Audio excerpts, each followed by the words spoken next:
Kamusta mga katalaw?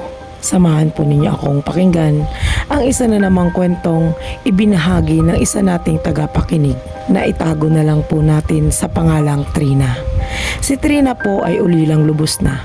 Ipinagbubuntis pa lamang ito ng kanyang ina nang pumanaw ang ama nito dahil sa malubhang karamdaman. At nang ipanganak naman si Trina ng kanyang ina ay binawian naman ng buhay ang ina nito. Kaya naman ay kinupkup si Trina ng kanyang tiyahin na kapatid ng kanyang ama na si Aling Biring. Si Aling Biring at ang asawa nitong si Mang Dado ay hindi biniyayaan ng supling. Kaya naman ang mga ito na ang nagpalaki kay Trina. Itinuring siya nito na para bang tunay na anak. Nang magtatlong taong gulang si Trina, nang magsimulang mapansin ng mag-asawang Aling Biring at Mang Dado na may kakaiba kay Trina. Malimit itong nagsasalita mag-isa na para bang may kinakausap. Malimit din itong tumatawa. Minsan nga ay humahagik-hik pa ito na aakalain mong may kumikiliti rito. Nang tumungtong ito ng 5 taon ay mas lalo pang naging kakaiba ang mga ikinikilos nito. Malimit itong naglalaro mag-isa at nagsasalita ito na para bang may kinakausap.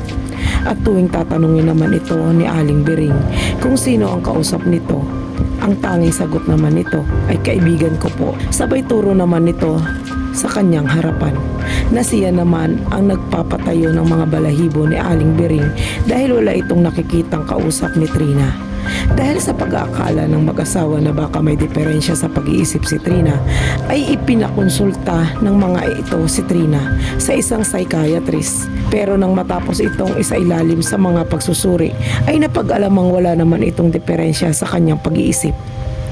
7 taong gulang na si Trina nang mag-aral ito sa elementarya. Malimit itong tinutukso ng kanyang mga kaklase.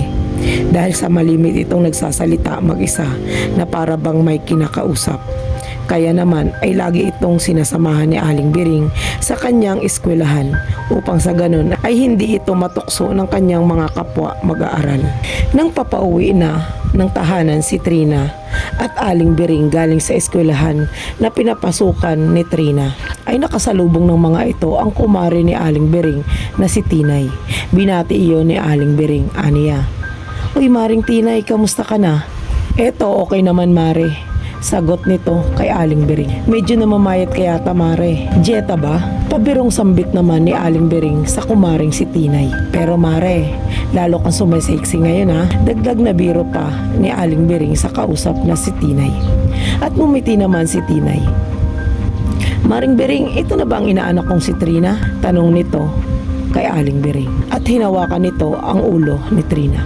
Sumagot naman si Aling Biring, aniya, "Oo Mare, nag-aaral na yan. Heto nga at pauwi na kami galing sa eskwelahan niya." "Ang cute naman ng inaanak ko, manang-mana ka talaga sa ninang." "Siya nga pala Mare, tutuloy na ako at may pupuntahan pa ako dyan sa kabilang kanto."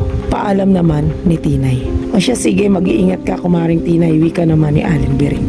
Nang makalayo na ang kumare nitong si Tinay ay nagsalita si Trina. "Ma, nakita ko po si Ninang Tinay. Binalot siya ng itim na usok habang kausap mo siya." "Ma, mamamatay po si Ninang Tinay," wika ni Trinang maluha-luha sa inang si Aling Biring. "Diyos ko pong bata ka Trina. Ano ba yung bibig mo? O ano-ano na naman lumalabas dyan? Halika na nga at umuwi na tayo." Sabay hila nito kay Trina. "Ma, si Ninang, masasagasaan siya ng truck," muling wika ni Trina sa inang si Aling Biring. Pero hindi iyon pinansin ni Aling Biring. Nang makauwi na ang mag-ina ay pinagsabihan ni Aling Biring si Trina na huwag magsasalita ng kung ano-ano gaya na sinabi nito nang makatalikod na ang kanyang Ninang Tinay. Sumagot naman si Trina sa ina, aniya, "Totoo po, nakita ko pong binalot si Ninang Tinay ng itim na usok. At nakita ko rin pong masasagasaan siya ng isang malaking truck. Mamamatay po si Ninang Tinay, Ma." Kinilabutan naman si Aling Biring sa sinabi ng anak na si Trina. Papadilim na nang makauwi ang asawa ni Aling Biring na si Mang Dado galing sa pamamasada. Nang makapasok na ito ay inabutan nitong nagluluto ng hapunan ang asawang si Aling Biring. "Aniya, narinig mo na ba ang balita?" tanong nito sa asawa. "Anong balita?" pagtataka namang tanong ni Aling Biring sa asawang si Mang Dado. "Yung kumari nating si Tinay na sagasaan ng malaking truck dyan sa kabilang kanto." Pagkarinig naman ni Aling Bering ng mga sinabi ng asawa nito ay nanlaki ang mga mata nito. Naalala niya ang sinabi ni Trina sa kanya. Halos di ito makapaniwala sa nangyari sa kanyang kumare. Nang matapos ng maghapunan ay pumasok na si Trina sa kanyang kwarto. At nang matapos namang imisin ni Aling Bering ang kanilang pinagkainan ay tinungo nito ang silid ni Trina. Kinausap niya ito kung paano nito nalaman na mamamatay ang ninang tinay nito. Sumagot naman si Trina sa ina, aniya. Nakita ko po kasing binalot si ninang tinay ng itim na usok at nakita ko rin po na masasagasaan siya. Sagot nito sa ina, gaya po ng kapitbahay nating si Mang Rolly. Nakita ko rin po siyang binalot ng itim na usok at ipinakita din po sa akin na may sasaksak sa kanya. Dagdag pa nito. Laking gulat naman ni Aling Bering nang marinig ang sinabi ng anak nitong si Trina dahil ang tinutukoy nitong si Rolly ay halos 2 linggo pa lang na naililibing. Doon ay napag-alaman niyang di pangkaraniwang bata si Trina. May kakayahan itong makita ang dahilan at maaaring ikamatay ng isang tao. Hanggang isang araw ay nakalaro ni Trina ang kababatang anak ng kanilang kapitbahay. Sa halos 2 oras na paglalaro ng mga ito ay muli na namang nakita ni Trina ang usok na kulay itim at unti-unti nitong binalot ang lola ng kanyang kababata. Kasunod nito ay nakita rin ni Trina na madudulas ito sa parting garahe ng tahanang iyon. Kaya naman ay sinabi nito sa kanyang kababata ang ipinakita sa kanya. Aniya, sabihin mo sa lola mo na huwag siyang pupunta sa inyong garahe dahil madulas doon. Ipinakita sa akin na mababagok ang ulo niya, wika ni Trina sa kababata. Pero hindi ito pinaniwalaan. Kinabukasan ay nabalitang namatay ang lola ng kababatang kalaro ni Trina. Nadulas daw ito at nabagok ang ulo nito. Dahil sa pangyayaring iyon ay di na muling nakalaro ni Trina ang kanyang kababata dahil para sa mga ito ay may dilang demonyo si Trina. Dagdag pa rito nang pumasyal ang bunsong kapatid ni Aling Bering na si Mila. Kasama nito ang anak nitong si Haro at bunsong anak na si Lilia na sa mga panahong iyon ay 2 taon pa lamang ito. Sa halos 1 linggo nitong pamamalagi sa tahanan ni na Mang Dado at Aling Bering ay malimit itong nakakalaro ni Trina tuwing gabi. Habang masayang naglalaro si Haro, Trina at Lilia ay muling nakita ni Trina ang kulay itim na usok. Maya-maya ay tinungo nito ang kinaroroonan ni Lilia at binalot ito ng itim na usok. Kasunod nito ay ipinakita kay Trina ang dahilan ng ikamamatay nito. Ipinakita sa kanya na malulunod ito sa isang balde na may lamang tubig. Kaya naman ay ipinaalam niya ito sa kanyang inang si Aling Bering. Nang marinig ni Aling Bering ang sinabi ng anak na si Trina ay pinagsabihan nito ang bunsong kapatid na si Mila. Sinabi niya rito na dubling ingat at huwag ialis sa paningin nito ang bunsong si Lilia. Ipinagtaka naman iyon ni Mila kung bakit gano'n na lamang ang pag-aalala nito sa kanyang bunsong anak na si Lilia. Sinabi na lamang ni Aling Bering na malikot na kasi si Lilia kaya dapat di ka malingat sa bunso mo. Nakalipas ang buong araw na iyon ay wala namang nangyaring masama sa bunsong anak ni Mila na si Lilia. Kinabukasan ay umuwi na ang mga ito sa kanilang tahanan na naroroon sa kabilang bayan. Halos 2 araw na ang nakalipas mula nang umalis sina Mila sa tahanan ni Aling Bering at Mang Dado. Laking gulat ni Aling Bering nang mabasa nito ang mensahe sa kanyang telepono. Mensahe iyon galing sa bunsong kapatid na si Mila.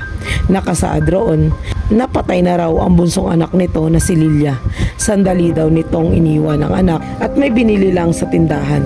Pero laking gulat daw nito pagbalik niya na nakalubog na ang anak nito sa balding may lamang tubig na naroroon sa kanilang banyo. Naiwan daw nitong nakabukas ang pintuan ng banyong iyon. Ayon kay Mila, inabutan niyang wala ng buhay ang bunsong anak nitong si Lilia. Dinala pa daw ito sa pinakamalapit na pagamutan. Pero binawian ito ng buhay bago pa nila iyon madala sa hospital. Ang mga pangitaing iyon ni Trina ay mas lumala pa noong tumungtong ang edad nito ng 18 taong gulang. May mga pagkakataon pa nga na halos di ito makatulog ng maayos dahil binubulabog ito ng mga kaluluwang di matahimik at humihingi ng tulong sa kanya. Isa rito ang dalagang nag-aaral sa kolehiyo na biktima ng panggagahasa at karumal-dumal na paraan sa pagkitil ng buhay nito. Sa halos gabi-gabing paggagambala nito kay Trina ay napagpasyahan ng dalaga na kausapin ito at naisip din ni Trina na baka ito na ang pagkakataon upang gamitin niya ang kanyang kakayahan para matulungan ang mga kaluluwang di matahimik at naghahangad ng katarungan para sa ikatatahimik ng mga ito. Nang kakausapin ni Trina ang kaluluwa ng dalaga ay nakita nitong may dalawa itong saksak sa dibdib at nakita rin nito sa liig nito na para bang may bakas iyon ng tali. Umiiyak ito at paulit-ulit na humihingi ng tulong kay Trina. Tinanong ni Trina kung ano ang pangalan nito at doon ay napag-alaman ni Trina na Mira ang pangalan nito. Nag-aaral daw ito sa kolehiyo at nagbo-board malapit sa kanyang pinapasukang paaralan. Pinasok daw ito ng 3 kalalakihan. Noong una ay pagnanakaw lamang daw ang pakay ng mga ito. Nakuha ng mga kalalakihan ang cellphone ng dalaga. Pero nung magising si Mira at tangkang sisigaw ay agad namang kinuha ng isa sa mga kalalakihan ang cord ng charger ng cellphone ni Mira at iyon ang ginamit upang sakalin ito na siya namang naging dahilan upang mawalan ito ng malay. Kasunod dito ay isinagawa na ang panggagahasa sa dalaga. Dahil sa takot na baka makapagsumbong ang dalaga ay tuluyan na nila itong pinaslang. Pinagsasaksak ng mga ito ang walang kalaban-labang si Mira. Itinuro din ni Mira kay Trina ang kinaroroonan ng mga nasabing kalalakihan na may kagagawan ng karumal-dumal na pagpaslang sa dalaga. Mula noon ay nakamit ng dalaga ang katarungan sa kanyang pagkamatay.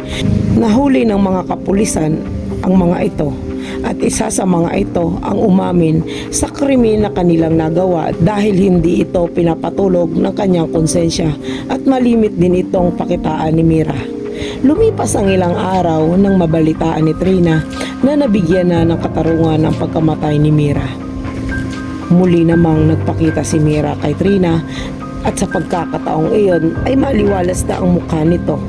Nakangiti ito sa kanya, nagpasalamat at tuluyan na itong naglaho. Labis naman ang kasiyahan ni Trina ng mga oras na iyon dahil kahit sa ganoong paraan ay may napapasaya ito at may natutulungan siya. Ang mga pangyayaring iyon ay isa lamang sa mga natulungan ni Trina.